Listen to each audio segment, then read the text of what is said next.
Bon vespre.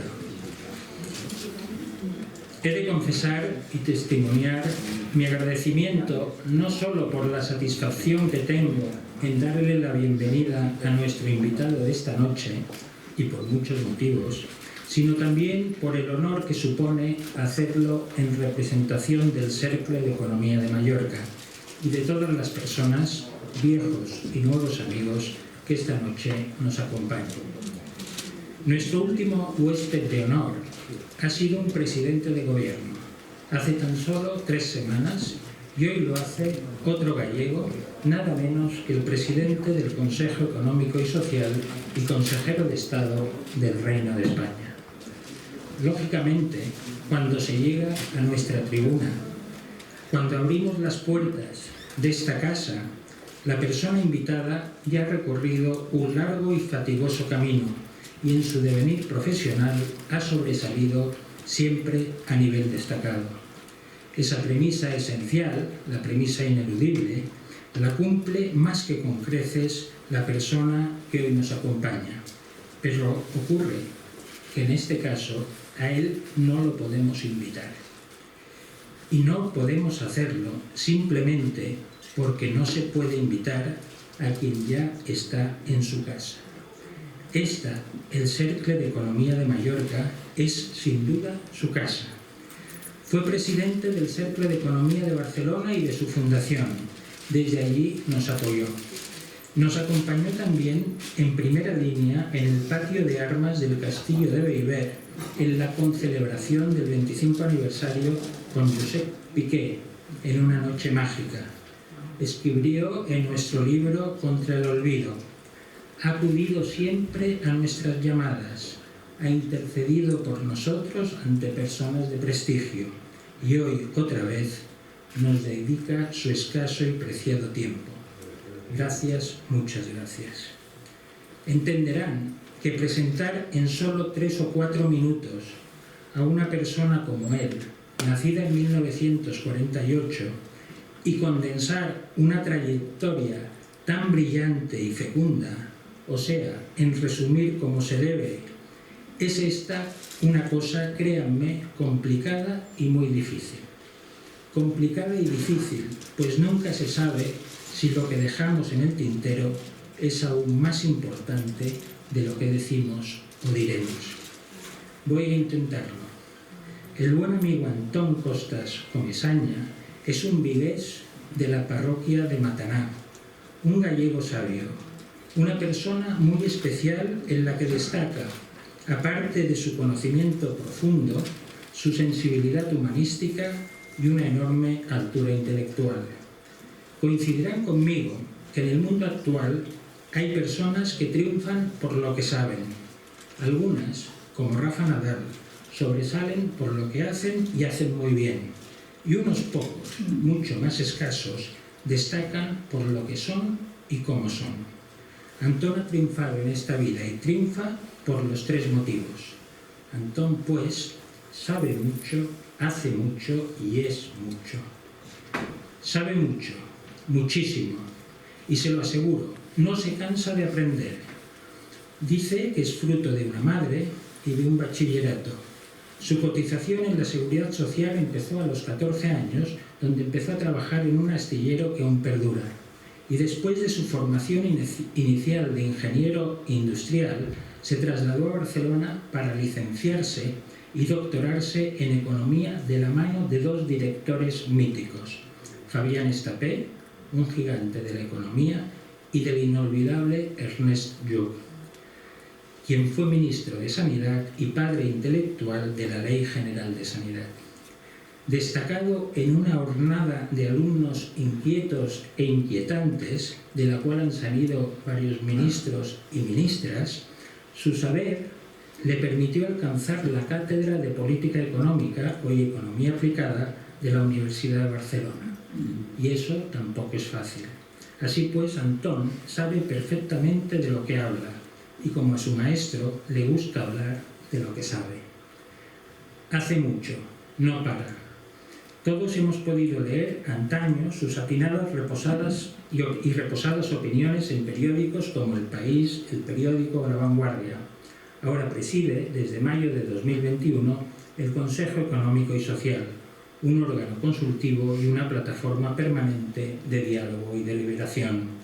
Escribe libros fundamentados y didácticos, ensayos, y lo hace sin arrogancia, y dejándose la nueva o la vieja piel, intentando aportar luz al desconcierto, diferenciando bien entre lo que es solo mirar o ver, y o ayudándonos, en compañía de José Carlos Arias, a encontrar el buen camino y la salida. Siempre hay una salida, aunque a veces los que estamos inmersos no acertemos a encontrarla, en los laberintos, en plural, de la prosperidad, que es de lo que hablaremos esta noche. Pero más que por su conocimiento o por sus credenciales, por lo que sabe y por lo que hace, yo querría que sepan esta noche cómo es. Es mucho, subrayado y con mayúsculas. Y lo digo en público y ante sus consejeros del CES.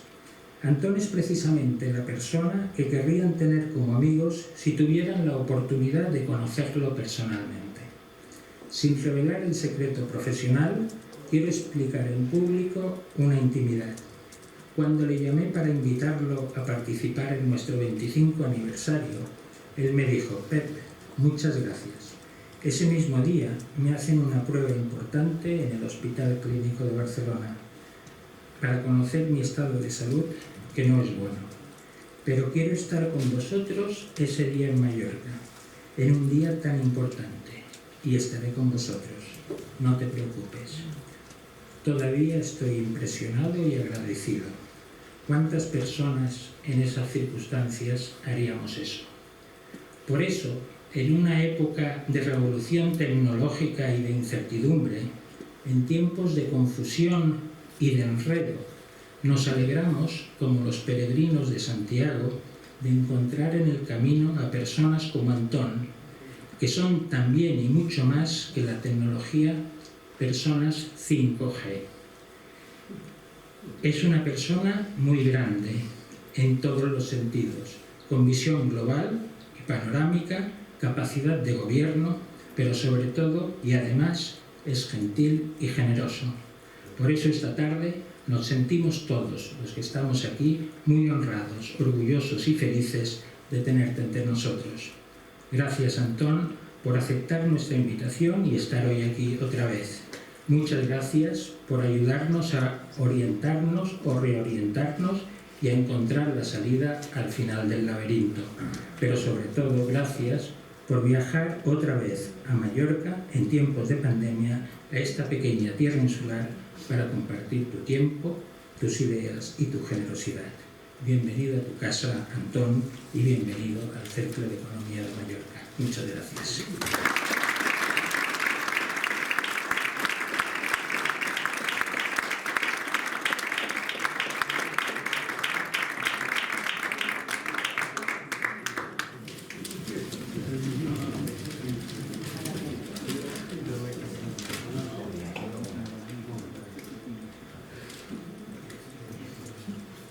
Gracias.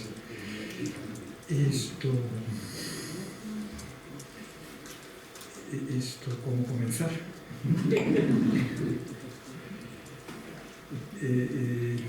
Creo que hay un dicho, un refrán, que dice que algo así como que no hay halago, por infundado y exagerado que sea, que no le siente bien al que lo recibe. Y sin duda las palabras de Pep, el presidente, son un halago exagerado, solo justificado por la amistad, el afecto que nos tenemos, y que de confesar a esta edad ya uno puede confesar estas cosas que me gustan, pero que plantea un problema, que es que no sé si dejarlo aquí, marcharnos, para no estropearlo yo, después de estas palabras tan bonitas, no estropearlo yo con lo que vaya a decir ahora, ¿no? Pero, de verdad, muchas gracias, me ha dejado un poco sorprendido, digamos, y tocado, esa referencia naturalmente a mi madre, y también a mis maestros, naturalmente. Esto quizá para romper un poco, me viene a la cabeza otra, y romper un poco esta especie de emoción seria. Creo que era don Miguel de Unamuno, el que en una circunstancia que imagino un poco similar a esta, donde iba a dar una conferencia, el conferenciante también se explayó, imagino, en halagar a don Miguel, ¿no? Y parece que cuando acabó, don Miguel le dijo: siga, siga, joven, que mi ego da para más, ¿no? Podríamos expresarlo así, ¿verdad? De verdad, buenas tardes a todas y a todos, en muchos casos muy buenos amigos, en otros consejeras y vicepresidentes también de la institución que ahora presido. Muchas gracias por estar hoy aquí y acompañarme en esta conversación con el presidente del CERCLA sobre nuestro libro más reciente, aunque cada uno de nosotros tenemos libros propios. En el caso del profesor José Carlos Arias, este es ya el tercer libro común que desde la crisis del 2008 hemos un poco escrito a cuatro manos, por decirlo así, y dado a conocer, y para mí es una satisfacción el que ustedes estén hoy aquí. Y es verdad, considero al CERCLA como mi casa, y lo digo sinceramente, lo considero como mi casa, y por lo tanto estar en la casa de uno siempre es una gran satisfacción. Muchas gracias. Todos los que estamos aquí, Antón, sabemos que no es nada exagerado lo que he dicho y lo hemos dicho porque es tu casa y creemos que es así y lo has demostrado. Pero el objetivo de esta noche es hablar de laberinto, es hablar de los laberintos y de la prosperidad. Ese libro que habéis escrito. Decía Churchill que afirmaba que en esta vida hay que ser siempre optimistas, porque no parece que sirve de mucho ser cualquier otra cosa. El libro muestra la luz al final de los laberintos. ¿Puedes explicarnos por qué el plural y la salida que en él proponéis? Sí, no conocía la cita a Churchill. Yo utilizo otra también para decir lo mismo. Dice un psicólogo, y que además es premio Nobel de Economía, para que se vea la amplitud intelectual que tenemos los economistas, que dan los premios Nobel a psicólogos. Daniel Kahneman, un libro que está en castellano, que es Pensar rápido, pensar lento, es decir, los dos cerebros que tenemos, el que utilizamos para pensar rápido en situaciones que conocemos y el lento en aquellas situaciones un poco llenas de incertidumbre que nos obligan. Dice él en uno de los capítulos, que se puede leer uno cada noche, ¿no? Uno de los capítulos, cuando acaba, dice: queda demostrado, los optimistas se equivocan más, pero les va mejor en la vida.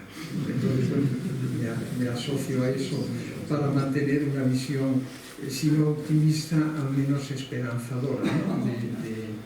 del futuro que tenemos por delante. Los laberintos.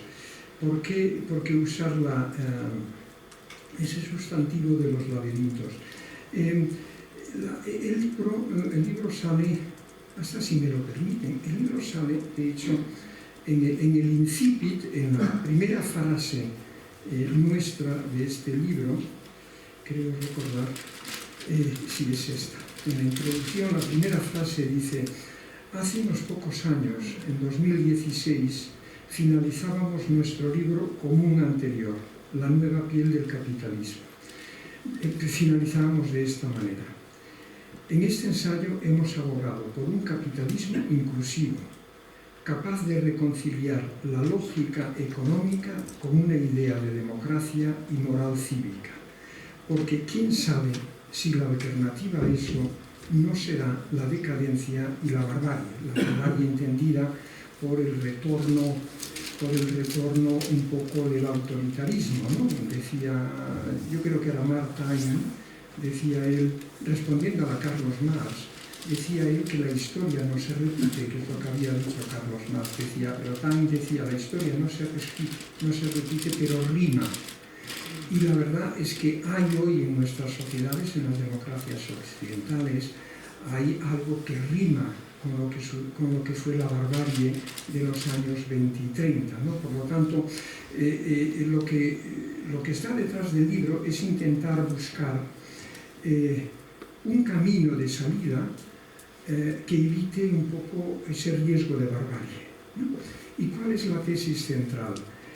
Probablemente la podría señalar como una pregunta que está implícita. La pregunta es, ¿cuál es la causa del fuerte resentimiento social, casi diría rabia, ¿no?, que hay en nuestras sociedades? ¿De dónde viene este resentimiento y esta rabia y este miedo un poco al futuro, ¿no? Y la consecuencia de este resentimiento, que es el aumento de la polarización política. ¿De dónde viene? Bueno, nuestra respuesta es que ese resentimiento social que vemos en gran parte de nuestras sociedades viene de dos motivaciones o de dos fuerzas. Por un lado, de la prosperidad que han perdido muchos sectores de nuestra sociedad, o muchas personas de nuestra sociedad, pero personas y territorios y comunidades, de la pérdida de prosperidad que ha tenido lugar en los últimos 30, 40 años, desde los años 80. Ahora ha ganado una película que no le he visto aún, que se llama El buen patrón, pero ¿recuerdan ustedes la otra película del mismo director? Eran Los lunes al sol, transcurría en mi ciudad, en Vigo, y quería reflejar una ciudad próspera, industrial, que a partir de los años 80 se enfrenta a un proceso de desindustrialización y reconversión industrial que deja atrás, en muchos casos deja en la cuneta a muchos trabajadores y a sus familias, y no solo les saca un poco la prosperidad, les saca también expectativa de mejora. Yo creo que esa pérdida de prosperidad en Estados Unidos explica muy bien el fenómeno Trump en el 2016, explica también bastante bien el Brexit. ¿Y qué quieren que les diga? Creo que también explica bastante bien, aunque no es la única explicación, algunos fenómenos que vivimos en alguna comunidad de nuestro país, ¿no? Por lo tanto, la idea es, ha habido una pérdida de prosperidad, y esa pérdida de prosperidad está alimentando un rencor, a veces infundado, pero un rencor, una rabia importante en nuestras sociedades. Y a este factor que viene de la pérdida de prosperidad se une, a mi juicio, un miedo muy importante, difuso, en muchos casos no expresado, y que a lo mejor muchos de nosotros tenemos, a las consecuencias que en el futuro más o menos inmediato puedan tener esas transformaciones que llamamos la digitalización y la descarbonización. Hasta personas que seguimos manteniendo un empleo bueno, que seguimos teniendo ingresos, que tenemos una buena formación, dudamos si esta transformación especialmente la digital, no se acabará llevando por delante nuestro propio empleo, nuestra propia prosperidad. Por lo tanto, esta es la tesis, ¿no? Dice, la tesis vendría a concluir: o recobramos la prosperidad para todos, si quieren en otros términos, o volvemos a reconciliar la economía con el progreso social y con la democracia, o de lo contrario, tenemos un riesgo de barbarie. Esto sería un poco... Dice, bueno, y porque laberintos, hasta ahora he explicado por qué en el título está el sustantivo prosperidad, ¿no? Y esa tesis de, insisto, vuelvo a repetir, o recobramos la prosperidad inclusiva que se dice ahora, la prosperidad para todos, o de lo contrario nos abocamos a una sociedad muy convulsa. Dice, bueno, ¿y por qué laberintos? Porque la salida, la recuperación de esta prosperidad, el camino que tú me preguntabas, ¿no?, de esta prosperidad, no es un camino claro, porque hay varios caminos para la salida a esta prosperidad, hay varios caminos de salida, y yo creo que no todos ellos no todos ellos nos permitirán o nos permitirían reconciliarnos bien con el futuro, ¿no? De la misma manera que en los años 30 a lo que fue la gran desigualdad de los años 20, los convulsos felices 20 y después los terribles 30, hubo varias salidas. Una de ellas fue la que ofreció el nazismo y el fascismo, fue una salida, pero no se reconcilió bien con el futuro. Hoy tengo miedo también que algunas salidas a este laberinto de la búsqueda de la prosperidad puedan no reconciliarse bien con el futuro. ¿Me permiten una cosa? Yo acostumbro a no utilizar PowerPoint, ¿no? Y a veces lo he explicado y alguno de ustedes ya me habrá escuchado, y me viene de hace muchos años. Participaba en unas jornadas que se hacían en Santiago de Compostela, organizadas por el que era en aquel momento el rector de la Universidad de Santiago, y recuerdo aún como si fuese hoy que cuando me tocaba participar a mí, iba por el pasillo hacia el Estado, y viene el rector y me espeta así de frente, me dice: Antón, ¿tú también traes un PowerPoint o tienes algo que decir? Y aquello de tal manera que dije: yo ahora en adelante no llevaré PowerPoint e intentaré tener algo que decir. Pero si me permiten, hoy me iría bien dos transparencias un poco para ver primero la cuestión de los laberintos, ¿no? Miren, yo creo que hay este laberinto de la salida de la prosperidad tiene 4 posibles salidas. Es una tipología que hay que ir con cuidado con ella, porque es esquemática, es sintética y lo único que pretende es plantear una estructura mental para pensar, pero no soluciones. Yo creo que hay 4 caminos de salida en este laberinto. Uno de ellos, el cuadro está construido con 2 ejes. Uno de ellos es el eje clásico, izquierda-derecha, es decir, personas favorables que tienen una preferencia hacia una sociedad con un fuerte sentido solidario o hasta igualitarismo, si quieren ustedes, y con un estado de bienestar fuerte, y personas que también legítimamente prefieren una sociedad con una filosofía un poquito menos solidaria, de tipo más individualista, y un estado de bienestar que ha de existir, pero que no sea libre. Este es el eje tradicional, izquierdas-derechas, ¿no?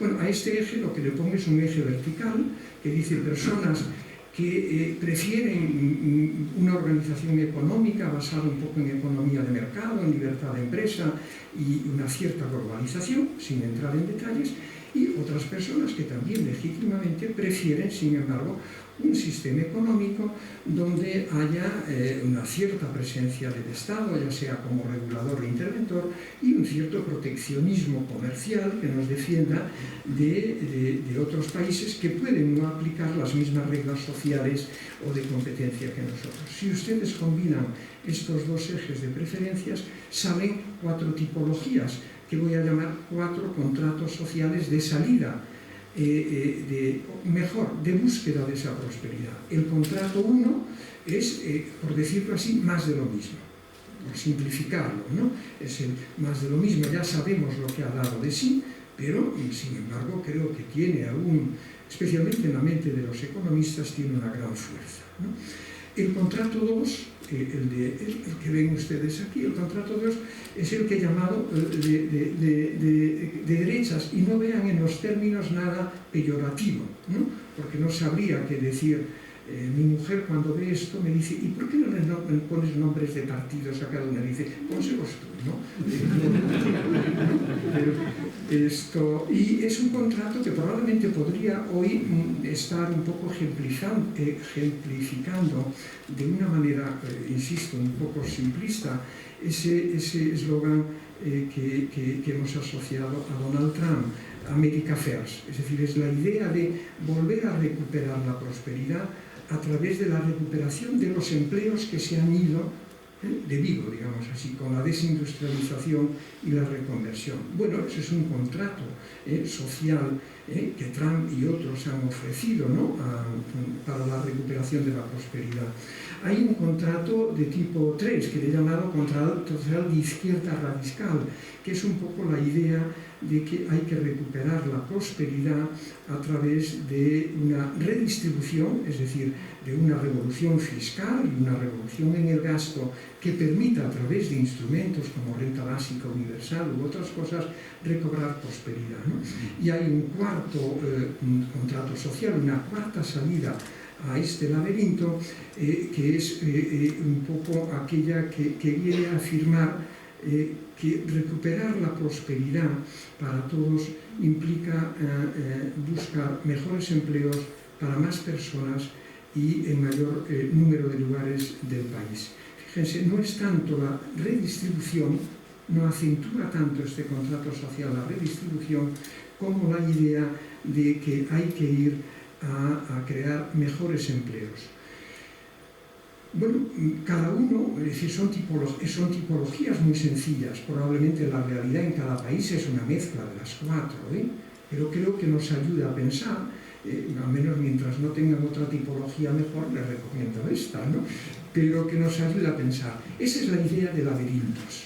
Es decir, que podemos coincidir en que es necesario volver a recuperar esa prosperidad para todos, pero la salida es una salida compleja. Gracias.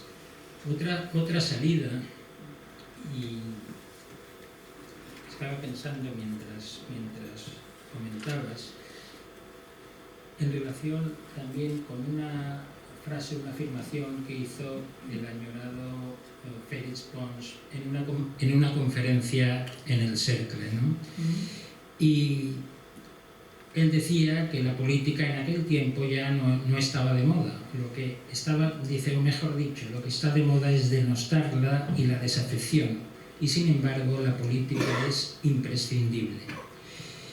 Y dejó escrito y que el populismo, que no es más que la tentación de simplificación, está siempre latente, es una figura y una salida agazapada que tiene riesgos de florecer, sobre todo en tiempos de crisis, en tiempos de dificultades reales, cuando paradójicamente más se necesitan soluciones serenas, matizadas y pacientes. Vosotros dedicáis en el libro nada menos que un capítulo al malestar y los populismos, 23 páginas. ¿Cómo lo enlazas con esto? Yo, de verdad, honestamente creo que la política es la profesión más honesta y más necesaria en una sociedad democrática. Porque no es posible vivir armoniosamente entre nosotros, que somos personas muy diferentes, que tenemos preferencias y objetivos muy diferentes, si no hay ese pegamento de la política. Supongo que a la política le pasa como al colesterol, que lo hay del bueno y lo hay del malo, hablando como un médico, ¿verdad? Pero quiero hacer esta defensa, recordando a Félix Pons, y también a uno lo has citado antes, de maestro y amigo, ¿no? Que es Ernest Lluch, que considero que era un político honesto, con el cual no coincidía en algunas cosas, ¿sí? Pero sin buena política, sin política no es posible una sociedad pluralista, una sociedad liberal, ¿no? Es posible otro tipo de sociedades. Esta es mi primera reivindicación, ¿no? O mi primera defensa. La segunda, en relación también a ese capítulo que le dedicamos. Miren,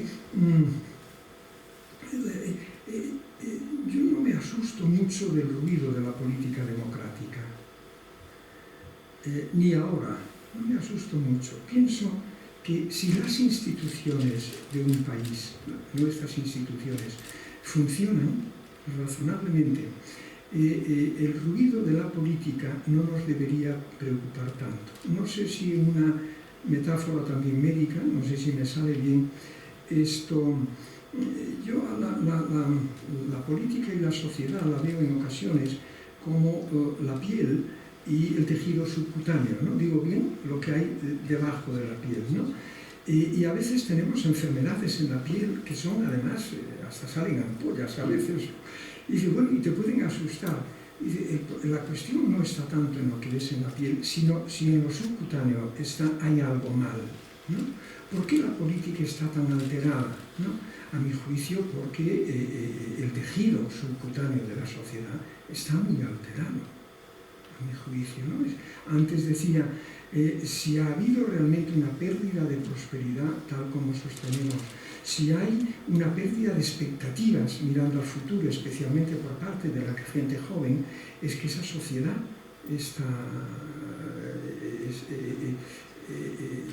tiene algo malo. Es lógico que eso se me exprese en la política, ¿no? Pero querer resolver el ruido de la política sin resolver la enfermedad que está por debajo de ella, de la piel, creo que no es una buena. Vosotros que hacéis a veces, ¿cómo lo llamáis? Para mi mujer es médico también, y ahora no me viene, que es, no es una pomada, es una pomada, bueno, lo dejo aquí porque ya ven que no me sale bien, ¿no?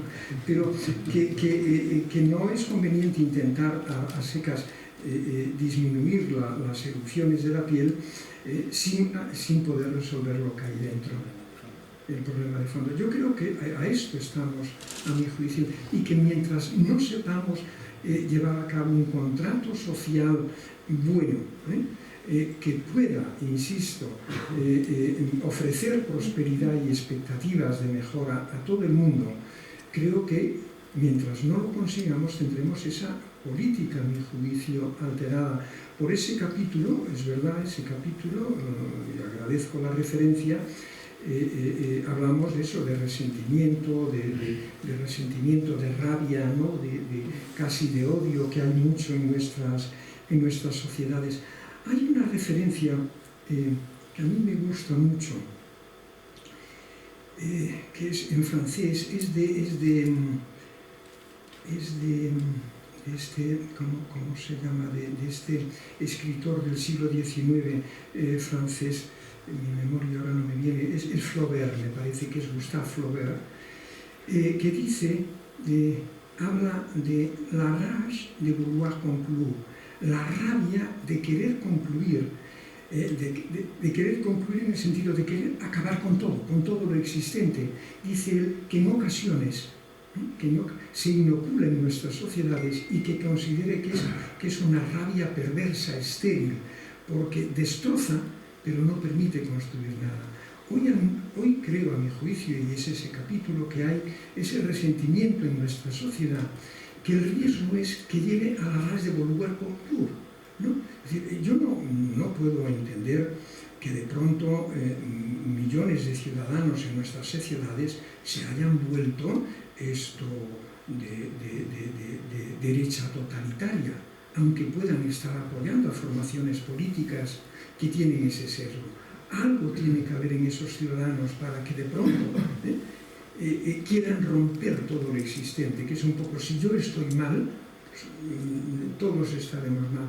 Yo creo que esta rabia, este resentimiento, tenemos que atenderlo, tenemos que buscar ese contrato social, porque es como el pegamento que necesitamos en una sociedad pluralista, en una democracia, en una economía de mercado. Necesitamos ese pegamento que haga que las cosas funcionen razonablemente bien, que funcionen de forma relativamente armoniosa. De lo contrario, ustedes mismos saquen sus propias conclusiones. Pero si no es posible esta armonía, ¿cómo ordenamos una sociedad? Bueno, los modelos autoritarios es una de las soluciones. Así lo hicimos en los 30.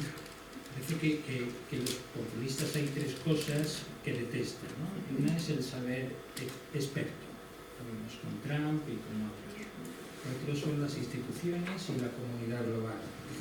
Hemos visto que un virus ha sido capaz de paralizar aviones y buques gigantes, petroleros y buques de contenedores, pero también ese mismo virus ha acelerado muchos cambios sociales. Hay también un cambio de clima, pero no de temperatura, de lluvia o de nubes, sino de clima intelectual o cultural. También. Esto es como un examen al que vas sin haber sabido cuál era el temario, ¿no? Porque yo me he hecho mi temario, pero lo he cerrado. Primero, aunque no voy a entrar ahora en eso, deberíamos ponernos de acuerdo qué entendemos cada uno de nosotros por populismo. porque decía un gran economista, Paul Samuelson, ¿no? Probablemente después de Keynes el mejor economista, bueno, el mejor, o al menos el más citado economista del siglo XX, después de Keynes, decía Samuelson, nos hacía una recomendación a los economistas, que yo puedo trasladar como recomendación a todos los ciudadanos, que si nos ponemos de acuerdo al inicio de una conversación sobre el significado que le vamos a dar a las palabras, probablemente podremos estar más de acuerdo de lo que está. Necesitamos, para hablar de populismo, ponernos de acuerdo sobre cada uno, qué entiende cada uno de nosotros por populismo, ¿no? Dejo esto de lado de momento, ¿no? Esto, sí, yo veo que hay personas que siguen pensando que la Tierra es plana, ¿no? Le llamamos, lo decía por el conocimiento experto, ¿no? Es decir, que hay personas que dudan del expertise que puedan tener otras, en ocasiones con motivos, ¿no? Porque tampoco los expertos somos unos prodigios, ¿no? Haciendo pronósticos. Pero eso en relación a la primera parte. A la segunda, ¿no? Que dices, ¿qué nos deja un poco esta crisis pandémica? En el sentido, tú lo dices en términos un poco de visión del mundo, sí, y de nuevas ideas, sí, de cambio físico. Sí. Sin duda yo creo que ya lo estamos viendo, pero que a diferencia de otras crisis anteriores, esta es una crisis, transformadora de muchas cosas, ¿no? Vamos a ver, estamos de acuerdo en que el capitalismo es un sistema económico maníaco-depresivo, ¿verdad? Tiene fases de euforia y fases de depresión, y lo seguirá siendo así. Y al que no le guste pues tendrá que ir a buscar otros sistemas, pero que tienen también sus problemas. Lo que pasa es que de la misma manera que los médicos creo que conseguís un poquito equilibrar el ciclo bipolar de las personas, también en el capitalismo podemos regularlo de tal forma que el ciclo maníaco-depresivo sea relativamente estable. No siempre lo hemos hecho. En el 2008, la crisis del 2008, la terapia que le aplicamos a la crisis del 2008 fue demencial. Fue, a mi juicio, de juzgado de guardia, porque no se podía encontrar, ni en aquel momento ni ahora, ningún manual de macroeconomía que te diga lo siguiente.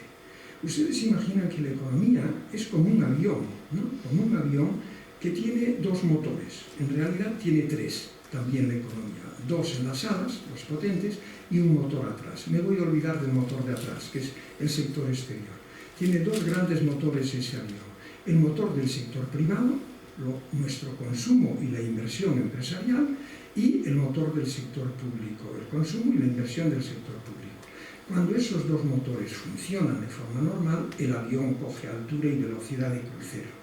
¿Qué sucede cuando uno de los motores, 2008, 2007, 2008, cuando uno de los motores se gripa? Ahora no sé cómo se... Antes se decía, en ingeniería decimos que se nos gripa el motor, ¿no? Se gripa. Fue lo que sucedió, recuerdo, en 2007, 2008, el crédito de pronto se seca, necesitamos ahorrar más para poder hacer frente a las deudas y el motor privado queda tocado. ¿Qué hace el avión en ese momento? Recuerda, en 2008, mete el morro hacia abajo, la economía entra en recesión. No hace falta estudiar economía. Cuando ustedes van al frente de un avión y uno de los motores se ha gripado, ¿cuál es la conducta prudente? ¿Parar el otro motor o ponerlo a máxima potencia, con riesgos? Si paran el motor, ya pueden imaginar lo que va a ocurrir. Recesión desde el 2008 hasta el 2013, que ni en épocas de guerra hubo una recesión tan larga, ni en épocas de guerra. La austeridad, lo estrellamos. No hay ningún manual de macroeconomía donde le digan que eso es lo que hay que hacer.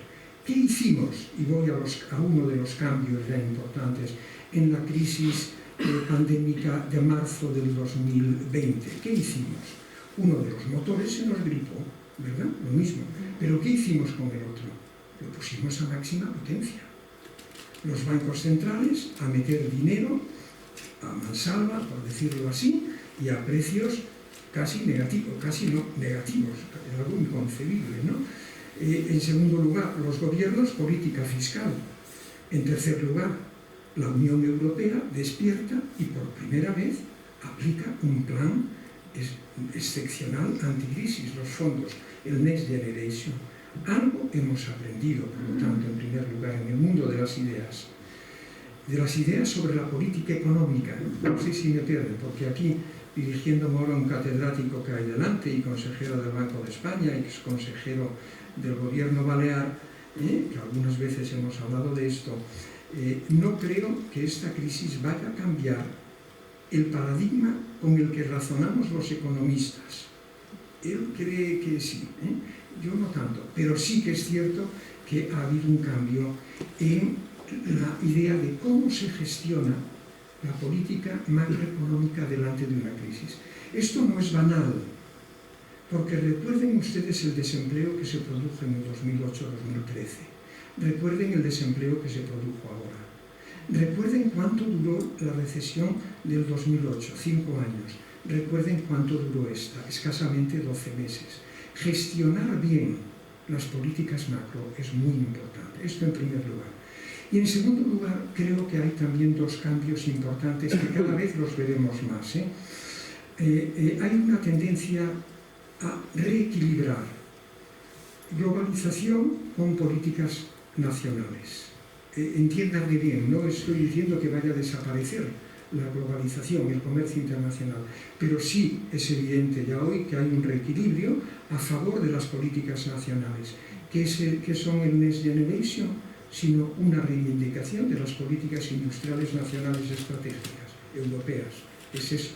En segundo lugar, hay también un reequilibrio en las ideas, hay un reequilibrio entre el papel de mercado y el papel del Estado y de la comunidad. Y de nuevo, no estoy diciendo que vayamos a disminuir el papel del mercado, pero sí que el Estado, frente a una crisis como esta, recobra un papel que le es insustituible. Este reequilibrio en las ideas también lo veo.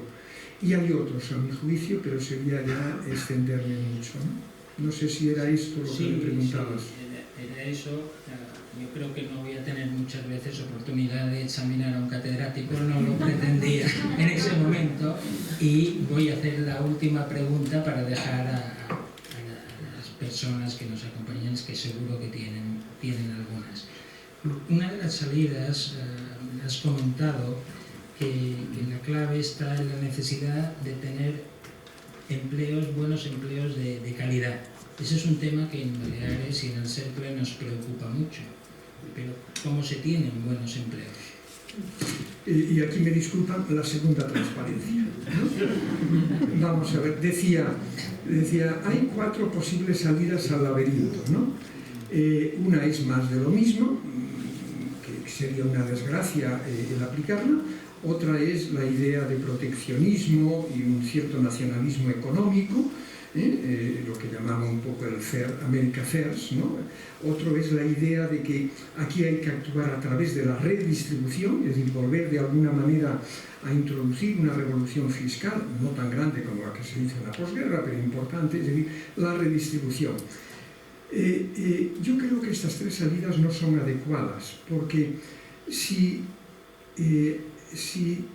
coincidimos los que estamos aquí en que buena parte de los problemas de la desigualdad que tenemos en nuestras sociedades, buena parte viene de los problemas del empleo, y esto es algo que puede no coincidir totalmente, pero vamos, los datos, los estudios que hacemos en España, Banco de España y otros, venimos a decir que el 80% de la desigualdad española tiene que ver con el funcionamiento del mercado de trabajo, por lo tanto, con el empleo o la falta de empleo y, en su caso, con los malos salarios de algunos empleos. Si aceptamos esta hipótesis, la búsqueda de la prosperidad no la podemos basar en la redistribución. ¿Me entienden? Habrá que basarla en la creación de mejores empleos, de buenos empleos. Muy bien. Pero la pregunta es inmediata. ¿Y quién crea buenos empleos? Y la respuesta creo que también inicialmente es inmediata. Las buenas empresas. Por lo tanto, si nosotros tenemos que recuperar, y diría también en ese sentido, y las buenas administraciones, en sentido ahora de empresa. Es decir, por lo tanto, si me aceptan este razonamiento, nuestras políticas tienen que ir orientadas especialmente, no digo únicamente, pero especialmente a aquellas etapas del proceso económico que deciden la creación de buenos empleos y que permiten a las personas tener capacidades para poder obtener esos buenos empleos. Un economista divide el proceso productivo en 3 etapas, que son estas, las etapas de la economía, ¿no? La etapa de la redistribución o postproducción, impuestos y gastos, la etapa de la distribución o la producción y la etapa de la predistribución, antes de comenzar a trabajar. Si el diagnóstico que les ofrezco es válido, es decir, que nuestros problemas de prosperidad y de desigualdad vienen de la falta de buenos empleos o de más buenos empleos para más gente y en mayores lugares del país, nosotros tenemos que actuar especialmente en la etapa de la producción o de la distribución y en la etapa de la predistribución. Permítame rápidamente algunas referencias. Esto es un menú de políticas. Esto no es, por decirlo así, una recomendación. Ustedes han de hacer gobiernos esto, no. La idea que tiene esto es, miren, hay propuestas de políticas que en función de las preferencias de cada uno pueden lograr, si no resolver el problema, sí al menos amortiguarlo. En el ámbito de la producción, los buenos empleos los crean las buenas empresas. Pues tenemos que desarrollar políticas y reformas que fortalezcan nuestro tejido empresarial. Si nuestro discurso fuese antiempresarial, estaríamos haciendo un discurso antiprosperidad, ¿no?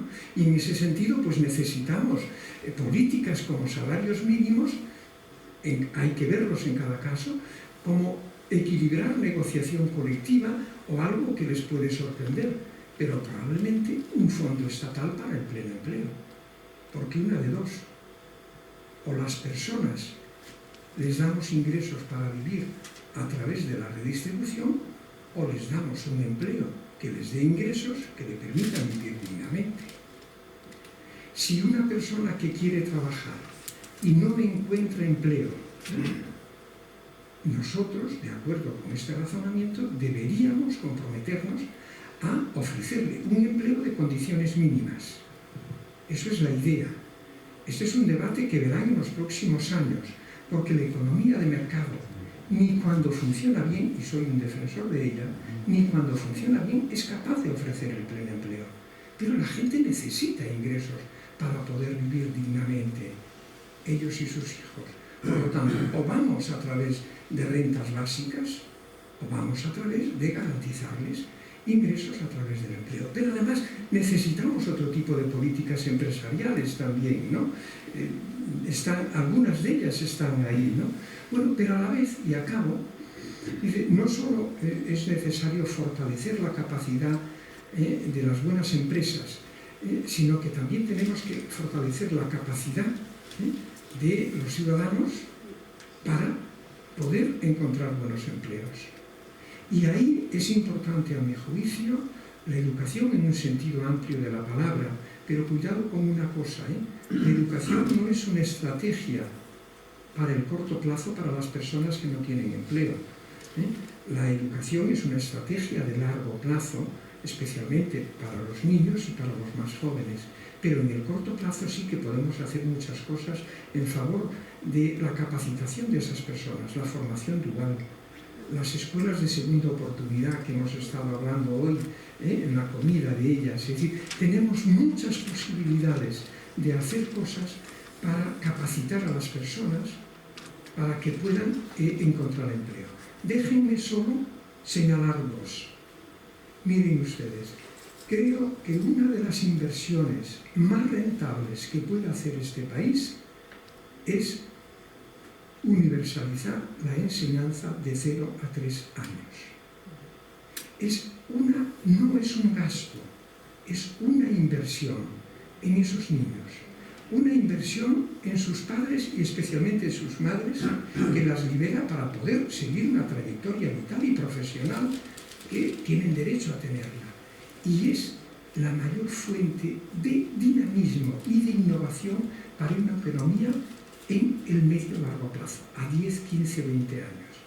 Y la segunda medida que les propongo es lograr rápidamente la alfabetización digital completa de la población. La alfabetización, estos días estamos viendo problemas de personas mayores que están siendo de alguna manera expulsados del sistema financiero, pero en sentido amplio. La alfabetización es uno de los instrumentos más potentes que tiene un país, que tiene una sociedad, para favorecer el progreso social y para favorecer el dinamismo económico. Queremos parecernos a las sociedades del norte de Europa, hasta queremos parecernos a Estados Unidos, pero si queremos parecernos a ellos, tenemos que saber una cosa, que las sociedades del centro-norte de Europa consiguieron la alfabetización completa de la población ya a finales del siglo XIX, y que Estados Unidos universalizó la enseñanza secundaria a principios del siglo XX. No son ricos porque la providencia les haya beneficiado más a ellos que a nosotros. Es que son ricos porque vieron que la alfabetización era fundamental para la dignidad de las personas, para el progreso social y para el dinamismo económico. Porque la providencia cabe.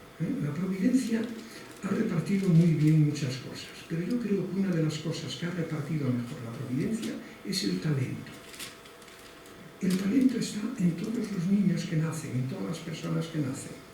Después es la sociedad la que tiene que crear mecanismos para que ese talento pueda ser desarrollado por todos los ciudadanos, por todas las personas.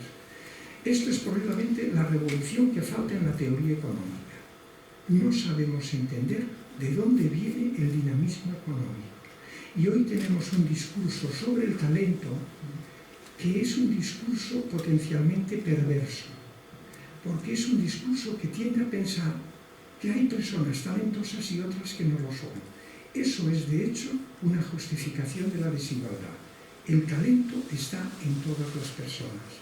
Tenemos que hacer que a través de la enseñanza infantil, que la enseñanza secundaria y la enseñanza superior, tenemos que saber desarrollar el talento que tiene toda la población. Y eso es, a mi juicio, la mayor fuente de prosperidad, de dinamismo, de innovación económica y de progreso social que podemos tener para nuestro país.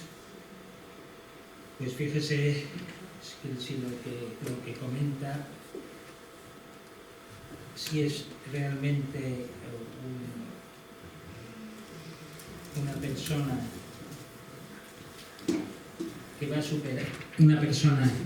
que va a superar, con cum laude esta sesión, que no es examen. Yo precisamente la pregunta que tenía era precisamente que nos hablara de la palabra talento, pero se ha adelantado, o sea que lo va a sacar con mejor nota. Entonces yo ya paso la palabra a las personas que hay aquí, sobre todo los que no se queden a cenar, si quieren empezar, porque nosotros después en la cena continuaremos como siempre, ya lo sabes, con los socios. Así que si tienen alguna pregunta, por favor.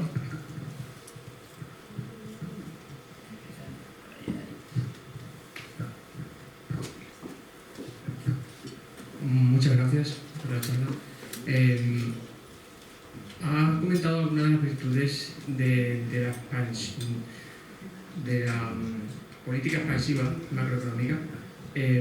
Una vez que eso ya ha ocurrido, la situación actual es de una oferta de la masa monetaria sin precedentes, los tipos en cero, pues prácticamente sin maniobra para los bancos centrales, y ya casi nadie se atreve a decir que la inflación es transitoria. ¿Cómo van a salir los políticos bancos centrales de ese laberinto? Aprovechando que los gobiernos están hasta arriba de deuda, ¿se aprovechará la inflación para salir de ella? ¿O viene una crisis inflacionaria? Muy bien, es una pregunta necesaria, diría yo, ¿no?, en el momento presente. El riesgo es asustarnos, a mi juicio, porque ya lo hicimos en el pasado, ya lo hicimos en 2010 y en 2011, y provocamos una segunda recesión. El riesgo es asustarnos. Voy por parte. Tenemos la mayor deuda de nuestra historia, ¿verdad? Pero es la etapa de nuestra historia donde pagamos menos por la deuda. Esto lo saben, ¿no? Sí. Lo que llamamos la carga de la deuda, que es lo que en los presupuestos de todos los años hay que poner para poder pagar la parte del principal y los intereses, es la menor cantidad que yo recuerde. Tenemos la deuda más elevada, pero sin embargo la carga de intereses más baja. Por lo tanto, hoy por hoy, no tenemos un problema que nos venga de la deuda. Si nos asustamos podríamos... Pero me ven esto, es que aquí a veces hay que tener en cuenta que el problema de la deuda no es su volumen, sino si la puedes pagar o no. Yo puedo tener, o quizá voy a poner mi hija, ¿no?, una de mis hijas, pueden tener una deuda de 20.000 euros y como no tengan ingresos para pagar, y yo una deuda mucho más elevada, como ellas no tengan ingresos para pagar la deuda de 20.000 euros, ellas se arruinarán y yo no. Es decir, el problema de la deuda no es la cantidad, insisto, es si puedes pagarla o no puedes pagarla. En el horizonte de 1 año o 2 años, ¿es previsible que el Banco Central Europeo vaya a cambiar su política de tipos de interés y su política de dinero que nos fuercen a pagar mucho más por la deuda? Mi pronóstico es que no.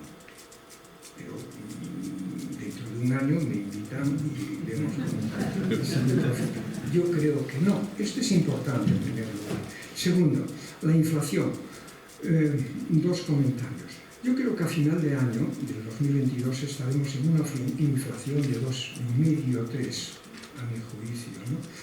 Pero es que llevamos 10, 12 años diciéndole a los bancos centrales que logren una inflación de 2, 2,5. Usted sabe cuál es el objetivo del Banco Central Europeo. No en términos de inflación, no lo ha elevado hasta ahora. Es decir, una inflación de 2,5, 2, 3... es una inflación muy soportable, en cierto sentido buena para una economía. ¿De dónde me viene la inflación de ahora? Nadie nos atrevemos a decir públicamente esto es pasajero, porque es una inflación que me viene por el lado de la oferta. De pronto, ustedes saben que uno de los cambios que ha producido la pandemia, que afecta a los microchips, no es que se hayan dejado de fabricar microchips. De hecho, se fabrican mucho más hoy en el mundo de los que se fabricaban en el 2019. Entonces, ¿qué ha pasado? Estaba tentado de hacer la explicación que me dio el director general de una gran fábrica, grupo automovilístico, porque también quise verme con él, le invité a cenar para que me explicara cómo ellos no habían previsto este problema de los microchips, ¿no? Y la explicación es muy bonita, es deliciosa, ¿no? Pero la idea era, no tenemos un problema de fabricación de microchips, se fabrican más que en 2019. ¿Cuál ha sido el problema? Que con la pandemia, en general, todas nuestras sociedades hemos variado nuestra pauta de consumo. Hemos dejado de consumir servicios, entre otras cosas, salir a cenar fuera, viajar, no sé, y sin embargo hemos orientado el gasto de aquellos que pueden hacer gasto a comprar bienes que ahora todos llevan microchips, desde la bicicleta fija, el patinete, no sé qué, todos llevan microchips. Este director general de un grupo automovilístico, cuando le digo, oye, pero vosotros, ¿por qué no anticipasteis el problema de los microchips? Y la explicación a grandes rasgos fue esta. Dice, mira, llegó marzo del 2020, previmos que venía una caída de la venta de automóviles espectacular. Dimos órdenes a nuestros proveedores que pararan, y ellos, a su vez, que pararan su demanda de microchips, ¿no? En el mes de abril-mayo comenzamos a ver que la caída de demanda de automóviles no iba a ser tan potente. Dimos orden a nuestros proveedores de que comenzaran de nuevo a producir y ellos dieron orden a los fabricantes de microchips y cuando llegaron a los fabricantes, al parecer los fabricantes le dijeron, un momento, ahora la cola. Dice, ¿cómo la cola? Dice, sí, a la cola. Dice, porque han venido otros de forma un poco banal, es decir, los fabricantes de bicicletas fijas, que sean... Es decir, nosotros hemos hecho un desvío de consumo desde servicios a bienes que ha provocado problemas de desajuste en la oferta. Y detrás de esos desajustes de oferta hay un problema de inflación. ¿Es previsible que sea de largo plazo? Yo creo que no, pero eso no me atrevería a decirle que me invite el año que viene para ver si ha acertado o no. Yo mi idea en este momento, concluyendo, es que los responsables de las políticas macroeconómicas y aquellos que opinamos o escribimos no deberíamos asustarnos, porque el miedo puede llevarnos a introducir un frenazo demasiado fuerte que nos vuelva a meter en una nueva recesión. Pero naturalmente tiene riesgos el hacer esto. Yo creo que el riesgo de no asustarse es mayor que el riesgo de asustarse, porque nos mete en una segunda recesión, como ya lo vimos a principios de siglo y como ya lo vimos en el 2010, ¿no?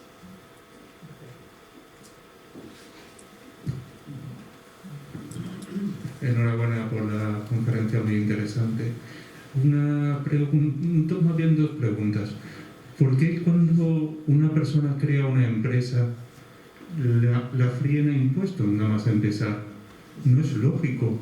Yo he sido autónomo, he montado una empresa y me he visto prácticamente agobiado por la presión fiscal del gobierno. Hay otros países que durante un periodo de tiempo de X años no presionan tanto a la empresa. Creo que sería más adecuado para poder montar una empresa. En Estados Unidos tú abres una empresa en una mañana. Aquí me volví loco, por decirlo fino. Y una segunda pregunta, perdón. ¿Por qué cuando el precio del petróleo no ha llegado a 90, pero ha llegado a estar a 125, por qué nos fríen a impuestos en vez de bajarlos para bajar la inflación? Los gobiernos que tienen en mano la gasolina, el 60% son impuestos. ¿Por qué no lo rebajan? Pregunta, gracias. Muy bien. Esto es una pregunta que usted mismo sabe que no puedo responder. No está en mi mano, ¿no? Pero no está en mi mano en términos de política económica, pero sí de comentarlo. La primera pregunta es muy sensata. De hecho, nosotros, en este caso el Consejo Económico y Social, en los dictámenes que obligatoriamente tenemos que hacer, sobre todo los anteproyectos de ley, en uno de los últimos dictámenes sobre un anteproyecto de ley que ahora está en el Congreso, que es se llamó inicialmente empresas de startup, ahora son empresas emergentes e innovadoras. Un poco se hace este tipo de recomendación, ¿no? De un poco de tiempo a que esa empresa tenga resultados y por lo tanto pueda hacer frente a esos impuestos. También decimos, además de los impuestos, están, yo supongo que en la cabeza usted los tiene, todos aquellos costes administrativos que tenemos en nuestro país, que son tremendos, y también recomendamos esperamos tener algún éxito en esta recomendación que hemos hecho en el dictamen, ¿no? en el proceso parlamentario, pero tiene toda la razón, ¿no? En cuanto a los impuestos sobre los combustibles, bueno, aquí siempre el que está al frente del Ministerio de Hacienda tiene un dilema, ¿no? Tiene un dilema que es, por un lado, atender a esa propuesta que usted hace, es decir, bajemos los impuestos en aquellos momentos donde ciertos recursos básicos suben de una manera espectacular, ¿no? Y tiene sentido. A la vez el responsable de Hacienda, por el otro lado, tiene que pagar todos los servicios públicos, ¿no? Que en muchos casos aumentan en las situaciones también de crisis, ¿no? Este dilema, ¿cómo lo resuelve cada gobierno, ¿no? Lo resuelve a su forma. Yo, si me permitiría, cogería su pregunta para responder a otra que usted no ha hecho, ¿no? Que es el tema de los precios de la electricidad, porque ahora usted plantea el tema de la gasolina, pero en términos genéricos tenemos el problema de la electricidad. Y ahí yo creo que tenemos que hacer algo, a mi juicio, en el sentido de que el mantener un precio de la electricidad muy elevado durante mucho tiempo, sí que creo que tendrá consecuencias importantes sobre la competitividad de muchas empresas y de muchos sectores de nuestra economía. Y en ese sentido, el modelo de fijación de precios que tenemos, de precios de la electricidad, creo que es un modelo que como economista está bien en situaciones de normalidad de precios, porque me decía el señor que pregunta con la cabeza que no está de acuerdo. Yo he dicho, en situaciones de normalidad de precios, el pagarle a todas las energías, ¿no? Pagarles el precio, saben cómo va esto, ¿no? Es decir, producimos electricidad a través de distinto tipo de procedimientos, ¿no? Y lo que hacemos es que le pagamos a todas, al margen de su coste, a la hidroeléctrica, a la solar, le pagamos a todas el precio de la última unidad de energía que se consume, que en este caso es a través del gas. Como el gas está muy caro, resulta que aquellas tecnologías de producción que tienen un coste más bajo, le estamos pagando un precio muy superior al coste. Cuando los precios son estables en el tiempo, este sistema tiene una ventaja, que le da señales a usted para que invierta en las tecnologías que son más baratas, porque durante un tiempo está teniendo un margen. Es un incentivo. Vaya usted a las tecnologías más baratas, porque va a tener un margen. Si va al gas, le voy a pagar el precio del gas. Pero en situación de precios estables, como economista considero que es un buen modelo. El problema es que cuando los precios se te alteran, especialmente el de la última, el gas, ese modelo te mete en unos problemas tremendos. Aquí la Comisión Europea debería ir más rápida en cambiar el modelo de fijación de precios finales, a mi juicio.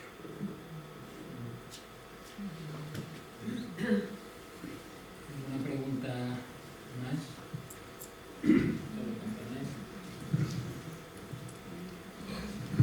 Bueno, buenas noches, muchas gracias por sus explicaciones.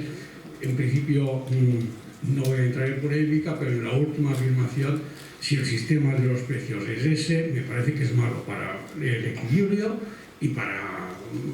pero no es ese mi enfoque. Primero me gustaría nos pusiéramos de acuerdo en definir lo que es prosperidad.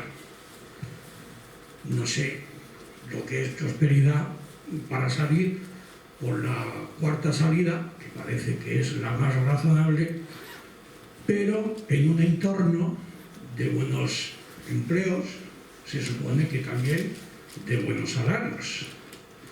¿Y cómo compaginamos todo eso con la robotización de la sociedad? Donde hoy los estudiantes, los que han aprobado sus carreras, se tienen que marchar fuera porque los sueldos son mejores. Evidentemente en España son bastante malos, no es una inversión estudiar. Gana lo mismo un licenciado que un peón, casi diría yo, de cualquier servicio, y eso no creo que sea estimulante.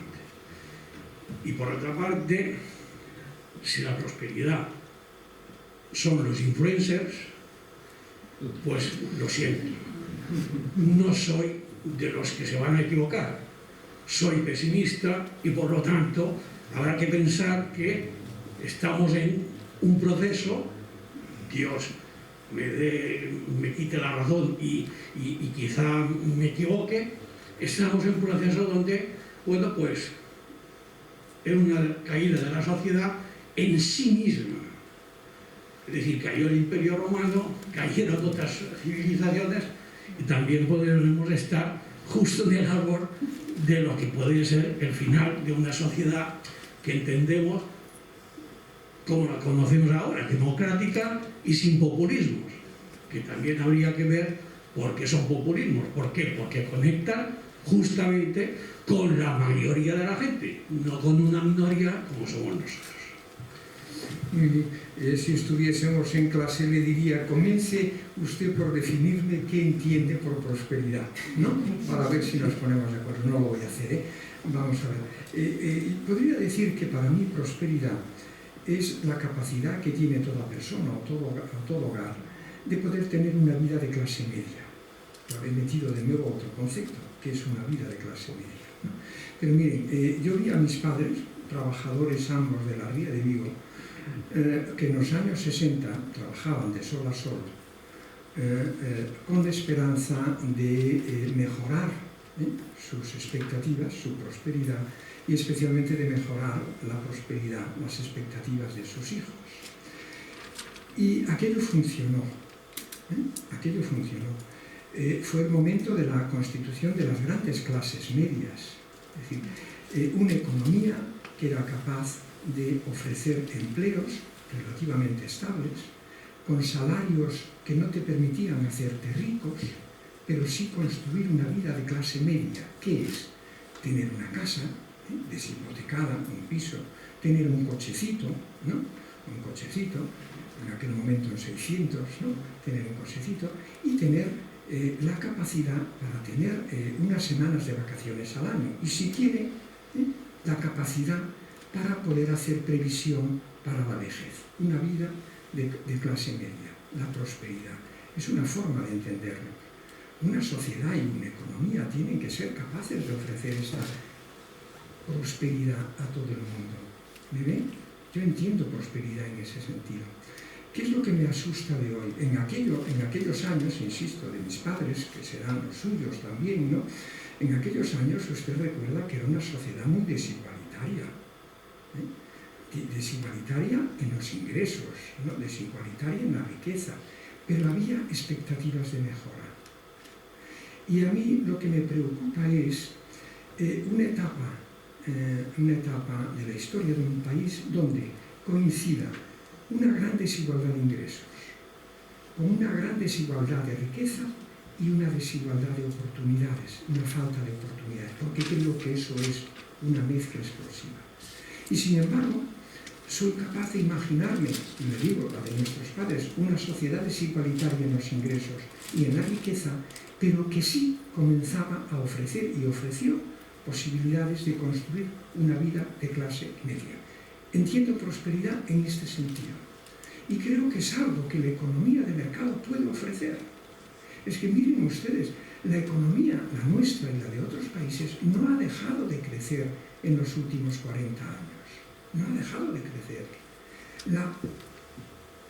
La productividad que los economistas decimos que es la base fundamental, en los 10 mandamientos que hay en economía, uno de ellos es el que dice que a largo plazo, el bienestar de las personas y la riqueza de un país se basa exclusivamente en la productividad que tiene ese país. Pues bien, la idea es, la economía no ha dejado de crecer en los últimos 30, 40 años. La productividad tampoco ha dejado de crecer, ha crecido un poco menos que en la posguerra, pero ha crecido. Sin embargo, partes muy importantes de nuestra sociedad no han mejorado en los últimos 30 años. En términos de salarios reales, han descendido, no todos, pero muchos. Hemos perdido prosperidad, pero porque la economía no es capaz de crear riqueza. No, la economía ha seguido creciendo y la productividad también. Eso ocurrirá también en el futuro. Los robots es otra conversación, ¿no? Pero los robots no van a ser una amenaza si sabemos utilizarlos como hay que utilizarlos. Que mire, las nuevas tecnologías yo a veces los veo como un potro joven, salvaje, lleno de energía, ¿no? Si tú dejas a ese potro, a ese caballo, por el campo, solo, a su aire, te va a hacer unos destrozos tremendos. Pero si tú los eres capaz de encinchar, subírtelo a él y dirigirlo en el propósito que quieres, ¿no? En ese horizonte, la tecnología es una ayuda fantástica para la prosperidad. Dependerá de cómo la vayamos a usar. No sé si me respondo. Prosperidad para mí es capacidad de una sociedad, de una economía, de su gobierno, de ofrecer la posibilidad de construir vidas de clases medias a todos los ciudadanos, en el sentido que lo he explicado hasta ahora. Y creo que eso se puede. Mi maestro Fabián Estapé, y acabo la respuesta a su pregunta de esta forma, me decía lo siguiente, dice: chaval, ¿tú quieres ser economista? Hombre, a eso he venido, ¿no? Y dice, pues bueno, pues además de saber no sé qué, tienes que tener olfato, me decía él. Dice, esto ya es más complicado. Dice, ¿qué significa? Dice, mira una cosa.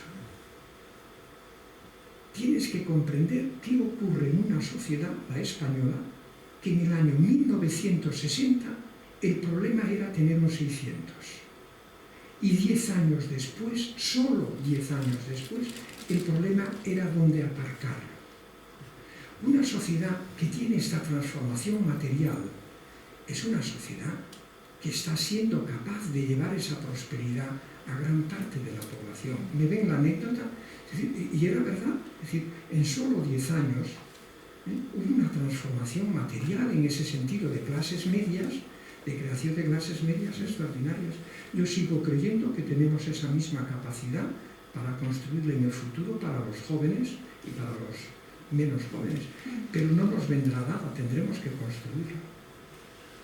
Bien, pues muchas gracias, y yo evidentemente no me voy a atrever a calificar nada, pero sí que antes de irnos a cenar creo que la sala va a calificar si ha superado o no esa encerrona.